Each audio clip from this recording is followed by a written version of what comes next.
these olive trees are maintained by the Franciscans. They still bear fruit, and the Franciscans do not waste anything.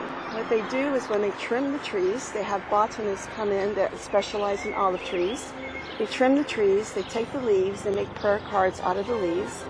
They take the seeds from the olives and make rosaries out of the olive pits. This is the foot of the Garden of Gethsemani. Now the Garden of Gethsemani extends to the right of the Basilica as well, that we'll see later on after Mass, where we will have time for private prayer.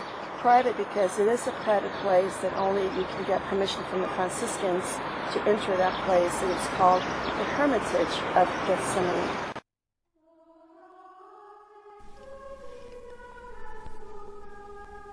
And he came out and went, as was his custom, to the Mount of Olives, and the disciples followed him. And when he came to the place, he said to them, "Pray that you may not enter into temptation."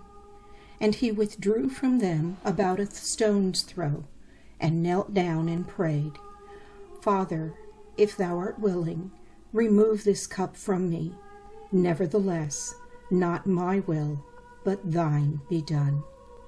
And there appeared to him an angel from heaven, strengthening him. And being in agony, he prayed more earnestly, and his sweat became as great drops of blood falling down upon the ground. And when he rose from prayer, he came to the disciples and found them sleeping for sorrow. And he said to them, "Why do you sleep? Rise and pray that you may not enter into temptation." While he was still speaking, there came a crowd, and the man called Judas, one of the 12, was leading them. He drew near to Jesus to kiss him, but Jesus said to him, "Judas, would you betray the Son of Man with a kiss?" And when those who were about him saw what would follow, they said, "Lord, shall we strike with the sword?" And one of them struck the slave of the high priest and cut off his right ear. But Jesus said, "No more of this." And he touched his ear and healed him.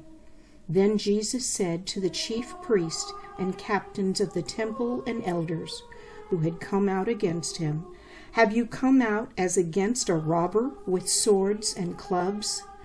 When I was with you day after day in the temple, you did not lay hands on me. But this is your hour and the power of darkness." Then they seized him and led him away, bringing him into the high priest's house.